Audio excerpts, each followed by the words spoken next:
So Keystone have led the way really with sales progression, and we've had our sales progression system in place for many years, which has worked really well. But I believe recently we've had a little bit of an upgrade. Yeah, it's been really exciting. I love getting stuck into things like this. So we've got a new system now, and it will start at onboarding stage, which would be great for our onboarding, where there's all little checkpoints internally, making sure everything's done. And then once the sales agreed, it gets switched into another template, and then that's the sales progression, and that's where the vendors and buyers will see all the updates, see all the milestones that we're putting in. They'll have an app on their phone, which is just amazing. Great. And what we're also doing is making sure there's an explanation on every milestone, so I love that. Everyone really understands what each step of the process is, what the words mean, making it as clear as possible for people. And yeah, I think it's going to be great. I mean, this is one of the things, is like there's so much jargon, isn't there, with estate agents? We're guilty of it, talking about things that the client might not know or whatever. The same as solicitors. There's a lot of solicitors, like inquiries. What are they? What's an inquiry? What does that or mean? Draft contract pack, or what does that contain? What's a TA6? What's that? You know, it's making it clear to people so they understand. They'll have like a pie chart. They can see how far the case is progressing, what's to do, what's been done. Amazing. As soon as we do an update, we can put notes against each milestone with an explanation of something that's happening with that particular milestone, and just having visibility for the buyer and vendor to understand where their case is at and where it's going. Love that.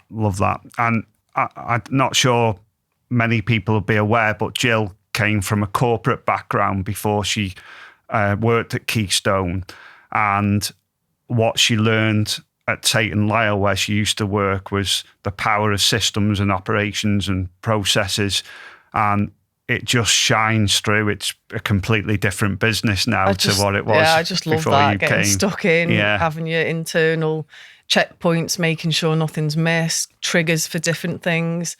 Have you done this yet? Or trigger points, reminders. I think just having that clear process on each part of the business just works so well. Everyone knows what good looks like and how we get there. So it's and I see it for Jill's work ethic is incredible.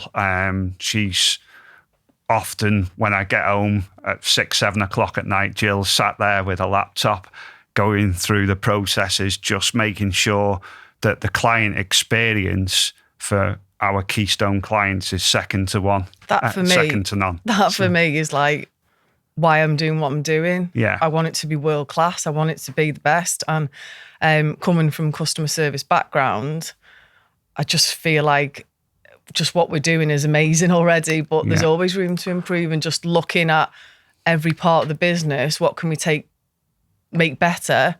And it's all about the clients. It's all about making their life easy, getting them from A to B, and how can we make it extra special for them all the way along. And I'm always trying to improve. Brilliant. We adopt something called Kaizen in Keystone, which is continuous improvement. It's a massive thing for us. Tell me, from a meetings point of view, and when we have an issue of some sort, how is that handled within Keystone? We'll IDS it. So that is identify, discuss and solve. We talk about it all together. We'll set an action plan. Who's going to be responsible for that? I think it works really well. And we involve the whole team. They're all the experts. They're doing the job.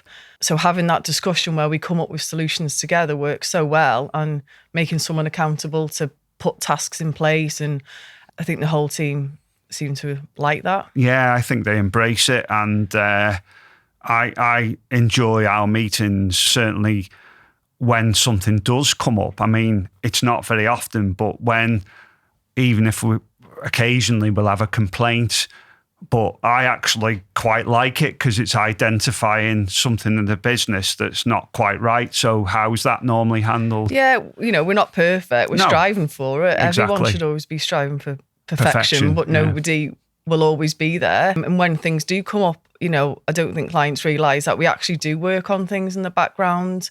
We'll discuss it. What can we make better? Make improvements all the time. Brilliant.